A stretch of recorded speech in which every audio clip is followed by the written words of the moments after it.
This is Adebolah, and let's give him a very warm welcome.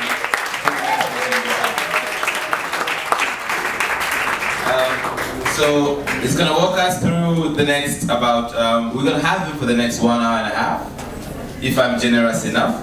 So he's gonna speak to us for about 20 minutes, and then the rest are gonna be questions and answers to learn more, right? You guys excited? Yeah.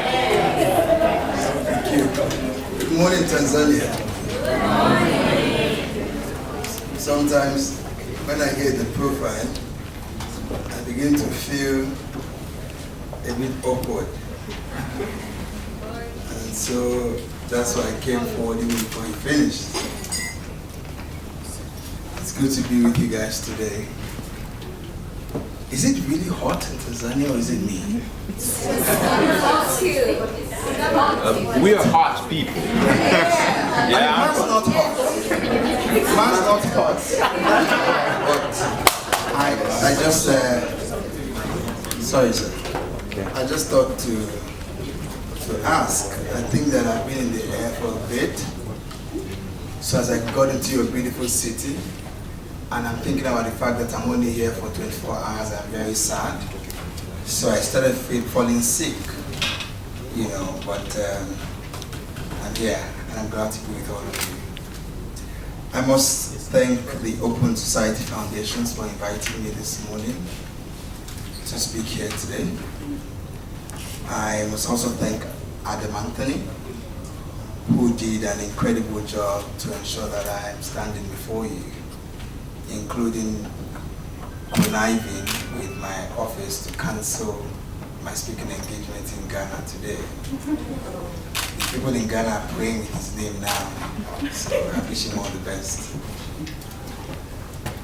You know, the one thing that has struck me and my team as we have worked across 31 countries in Africa over the past decade has been the cynicism that young people on the streets feel. The hopelessness that many project, the idea that nothing really changes, and inequality is a fact of life. I mean, if you wake up to the doom and gloom you hear on the media every day about our countries on the continent, I can understand why you feel hopeless. I can understand why you feel helpless. Many of our nations are mostly government dependent, but as we know, government not dependable. Many lacking competence, clear absence of empathy and compassion for citizens, and failures to execute important infrastructural projects that make all of you feel equal and have a level playing field to compete and collaborate with your contemporaries around the world. When we were 18, myself and two of my friends started an initiative called RED to combat this helplessness directly. RED is a social business that inspires young Africans to take social and political action through the power of storytelling. You see, there is no one force in the world more powerful than an inspired, empowered, hopeful human being. Likewise, there is nothing more dangerous than a hopeless human being. He feels helpless. He is a ticking time bomb and can see no value in anything because he has seen no value in himself. And that makes him open to be used for anything. We realized that with the collapse of education on the continent, the next viable option was talent. But we needed to show its power and therefore make it a hopeful option to pursue. We wanted to build a critical mass of young, hopeful people who believed in the power of their gifts and talents to create a different future, like many of you in this room today. The currency for this generation that you live in today is talent. From Tanzania's diamond to Nigeria's Wizkid, from South Africa's Trevor Noah to Liberia's Swakoko Betty. What society glorifies is what multiplies. And these are the images of what it means to be successful today. Adam asked me, they would like to know how you've achieved all you've achieved at 31. And my answer is simple. Hope is my weapon. Media is my tool. And action, the remedy. Today you might hear of my exploits, advising, working with presidents on the continent. But I was just a boy who grew up in a place called Surulere in Lagos, another regular street in Dar. I was born into a well-to-do family, but tragedy struck when I was 5, between 5 and 7. And we lost everything, from chauffeurs and cars, to cars with no chauffeurs, to no cars, to not even be able to afford public transport. We lost everything. But I did not lose hope somehow. And that has always been my driving force. I wake up every day with hope that my legs will move when it touches the ground. Have you ever thought about that? Have you considered that you could actually wake up and put your leg on the floor and stand and it will not carry you? That's hope. But you don't think about it. You take it for granted. When you sleep hoping you will wake up in the morning. It's not magic. There's something in you. We just need to take that thing and administer it to different parts of our lives. I wake up every day with a clear knowledge that each day is a transaction. And that at the end of that day, 24 hours of my lifetime would have been taken away from me. So the question I ask myself is, what do I take out of that day? How has that day led me closer to my goals? When I was starting out, I gave freely of myself in service to so many people. I didn't even know what I was doing, that it was the law of sowing and reaping. Many times I find that on the continent, young people are not quick to give up themselves. Sometimes they don't even know. You know that kid where they say to you, 24-year-old with 6 years experience from the university. And when you see it, you're like, how can they expect me? I just finished school at 24. How do I have 6 years experience, right? Right? Good. Because they expect that while you are in the school educating yourself, you are also in the school of life, getting experience. Nobody expects you to use your youth to do one thing. You have energy and multi-talent. And so your contemporaries around the world, that same 24 would have worked in McDonald's, would have worked in Zara, would have worked in Marks and Spencer, would have and Goliath, right?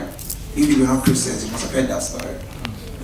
But did you know that before David faced Goliath, he had killed a bear and he had killed a lion? That was the backstage. Nobody was there. Nobody saw him. And so for all the things you're doing now, everything you're doing now, there is somewhere you're going. And life is a constant examination process. That's an irony. It will always throw you new. Yeah, that's right. It will always throw you new tests. And so life will always throw you new tests. So what you're doing now is not where you're going. The things you think you've achieved now is not where you're going. If you saw me 6 years ago, I thought I was doing something great. I was doing the Future Awards. We were recognizing young people who were doing amazing work across the country. I was engaging with a few ministers here and there, a few CEOs here and there, young people. But now, as I'm engaging with world leaders, and I'm 31. If I continue with the way I have continued, what do you think I'll be doing at 32? What do you think I'll be doing at 35? Where do you think I'll be going? even scratch the surface with what you're doing now. But you must be a master at it. People talk about chance and how people are lucky. But I like to say, chance multiplied by 0 is what?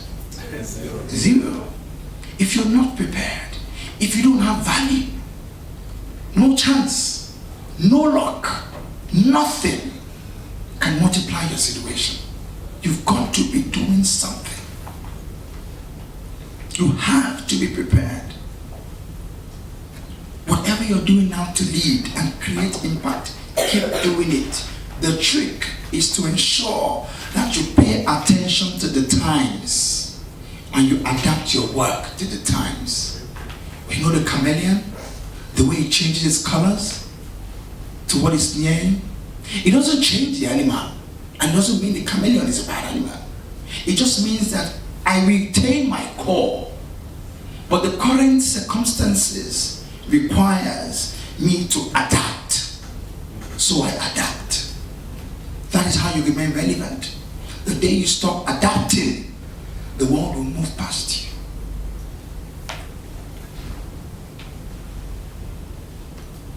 You know, sometimes we allow self-doubt place in our hearts.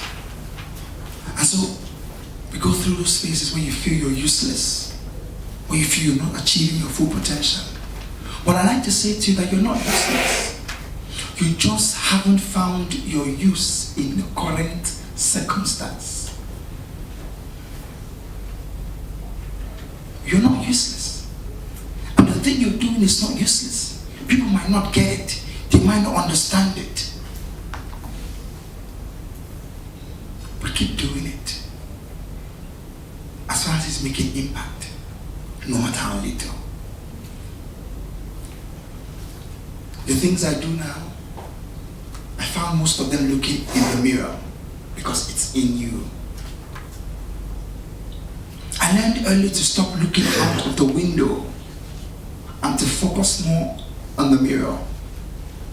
Many times, especially with the social media generation, we're caught looking out of the window, judging our lives by the timeline of success of other people. But the truth is, it's past 11 in Tanzania now. It's past 9 in Lagos. It's probably 3 a.m. in New York. And probably 11 p.m. in California. We're all on different timelines.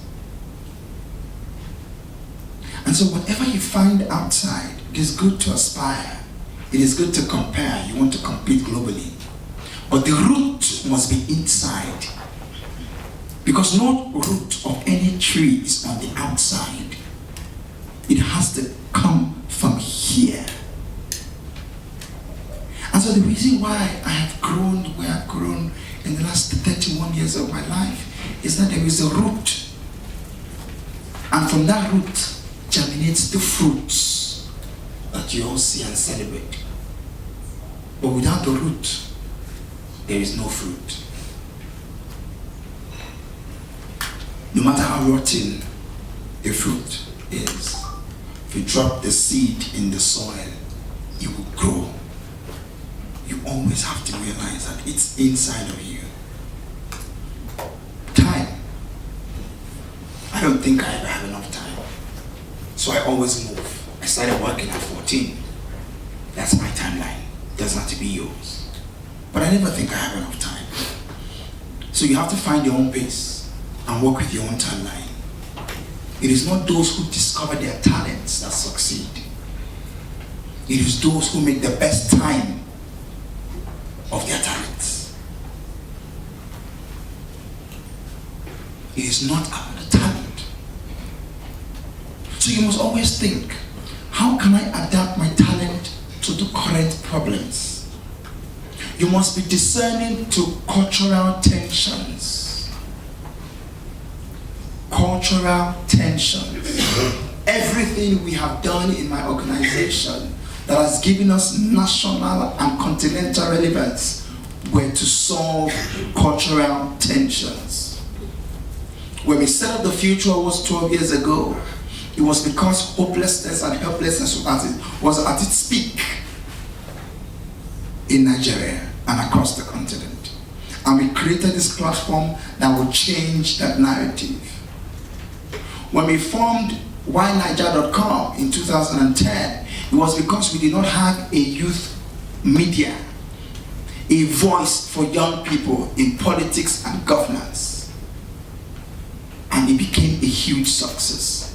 When we led Enough is Enough, the first youth young professional TV match in my generation, when we led it in 2010 to Abuja, it was also cultural tension. We didn't have a president for 5 months. So everybody wanted to know who were these young people who led this kind of march. When we started working with leaders of countries, it was also cultural tension. You need to change government. Everybody in the country is focused on how do we change government. When we did the one in Nigeria, the guys in Ghana came. So ask yourselves, with the work you're doing, with the things you're leading on, how are you solving cultural tensions? How are you expanding your impact beyond just 2, 3, 4, 5 people? Persistence. Resilience, tenacity, passion. I have found that nothing in this world can take the place of persistence. Education, talent, genius isn't enough if you cannot stay the course. You've got to be able to stay the course even when you can't see it. Just dream it and stay in it. If there is anything my clients and my mentors know about me, is the persistence. I keep chasing. I remember before we got the job to work with President of Nigeria in 2014, I would text the DG of the campaign at least twice in a month. And I would always say, I am ready to help. I am available to help with the media campaign if you need help. And he would tell me, we don't need help. I will text him, don't disturb me. I will text him, okay. And then one day he replies, come to Abuja.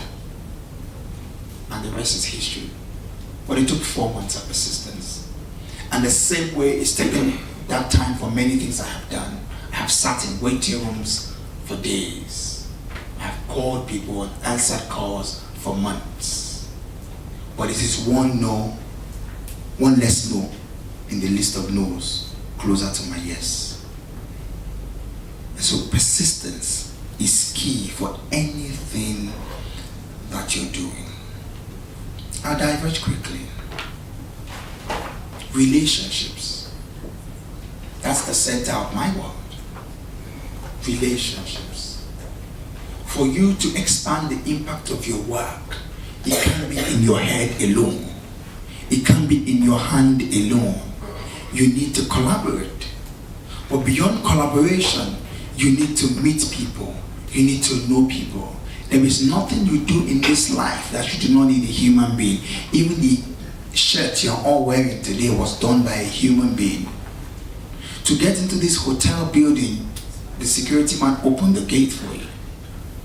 Human being. Relationships make it easier for you.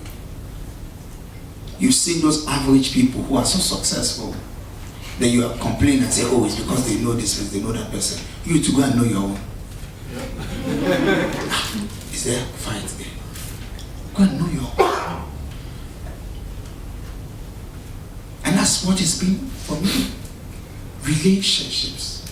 But I also learned that for you to build those relationships, you have to give of yourself. I'm touching on giving for the second time. Come, sir. With your pen. Can you first do this? Yeah, come. Can you clench your fist, please? Can you clench your fist? Clench your fist. Yeah. Take. You can take it. Open up. Take. Thank you.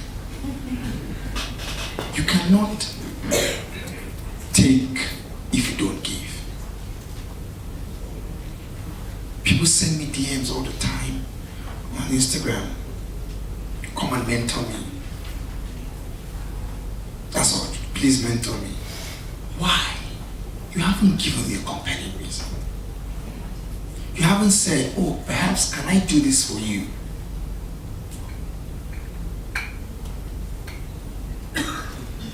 Come and mentor me. Even if you're not going to say, can I do this for you? How about you write me a compelling story?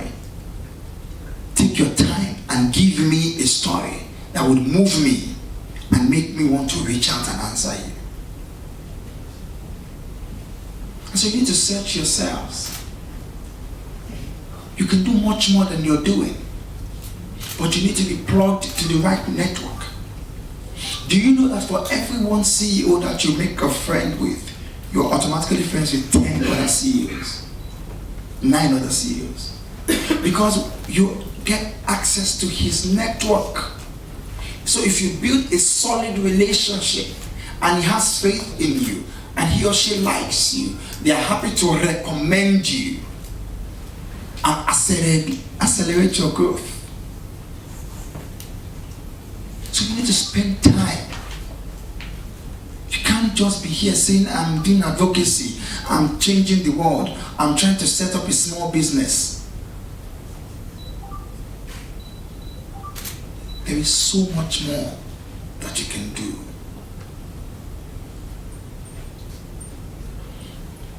African countries continue to show potential to rise. From West Africa, we have seen Liberia rise from the dilapidated war. You know, they're not done yet. They're still on that peaceful transfer we are hoping will happen. You know, but from East Africa, we have seen the miracle of Rwanda. You know, we've seen people come together to fight rape in India. Oh, sorry, that's out of it. We don't speak often, but in our midst from Southern Africa, nations like Botswana are models of stability and prosperity. But I don't hear people talk much about Botswana, as they should. My friends, this generation must be bold and lead. We hear this every time. Africa is rising. Africa is rising. But we're not there yet. There's still a lot more that can be done. And it will take all of you in this room